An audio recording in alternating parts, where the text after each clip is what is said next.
மாவட்டம் குன்னூர் அடுத்துள்ள உபதலை அரசு மேல்நிலைப் பள்ளியில் நூற்றாண்டு மற்றும் ஆண்டு விழா கொண்டாடப்பட்டது. நீலகிரி மாவட்டம் குன்னூர் உபதலை பள்ளி மிக பழமை வாய்ந்த பள்ளிக்கூடமாகும். உபதலை பள்ளிக்கூடம் கடந்த 1920ஆம் ஆண்டு துவக்கப்பட்டது. இப்பள்ளியில் படித்த முன்னாள் மாணவ மாணவியர் மாவட்டம் மட்டுமில்லாமல் நமது மாநிலம், பிற மாநிலங்கள், வெளிநாடுகளில் பெரிய பொறுப்புகளில் பணியாற்றி வந்தது குறிப்பிடத்தக்கது.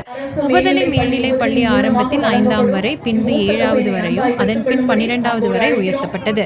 இப்பள்ளியின் நூற்றாண்டு மற்றும் ஆண்டு விழாவில் மாணவர்களின் கலை நிகழ்ச்சிகள் மற்றும் பல போட்டிகள் நடத்தப்பட்டு பரிசுகள் வழங்கப்பட்டது. ஆண்டு விழாவிற்கு சிறப்பு விருந்தினராக தமிழ்நாடு அரசு கொறடா மாண்புமிகு ராமச்சந்திரன் அவர்கள் கலந்து கொண்டு வாழ்த்துரை வழங்கினார்.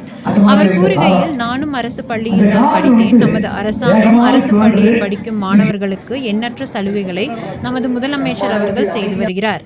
தாய், தந்தை, ஆசிரியர் மற்றும் பெரியோர்களை மதித்து நல்ல முறையில் வீட்டுக்கும் அவர்கள் சான்றுள்ள ஊருக்கும் நமது நாட்டுக்கும் நல்ல பேர் எடுக்கும் வகையில் மாணவர்கள் நடந்து கொள்ள வேண்டும். அரசு பள்ளியில் பயிலும் ஒரு மாணவருக்கு ஒரு வருடத்திற்கு 70,000 ரூபாய் செலவு செய்கிறது நமது அரசு. அரசு பள்ளியில் பயிலும் மாணவர்கள் பணம் கட்டி பயிலும் மாணவர்களை விட குறைந்தவர்கள் அல்ல எனவும் கூறினார்.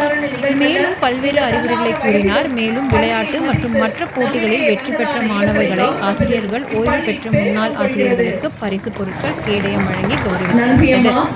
விழாவில் சார் ஆட்சியர் செல்வி சங்கீதா, குன்னூர் ஒன்றிய செயலாளர் பிரேம்குமார், பொதுக்குழு உறுப்பினர் காளிதாஸ், மாவட்ட துணை செயலாளர் லக்ஷ்மி, மாவட்ட தொண்டர் அணி துணை அமைப்பாளர் யசோதா, முன்னாள் கண்டோன்மெண்ட் வாரிய துணைத் தலைவர் வினோத்குமார், முதன்மை கல்வி அலுவலர் நந்தகுமார், கல்வி அலுவலர்கள் சந்தோஷ், ஜெயசங்கர், சாய் மேகநாதன், சத்ய சாய் மருதி சேவா அறக்கட்டளை நிர்மலா தலைமை ஆசிரியர் பாப்ஸ் உபதலை, உஷாதேவி தலைமை ஆசிரியர் GGH உபதலை மற்றும் ஆசிரியர்கள், அலுவலக பணியாளர்கள், முன்னாள் மாணவர்கள், பெற்றோர், ஆசிரியர்கள் சங்கம், பொதுமக்கள், மாணவர்கள் கலந்து கொண்டு சிறப்பித்தனர்.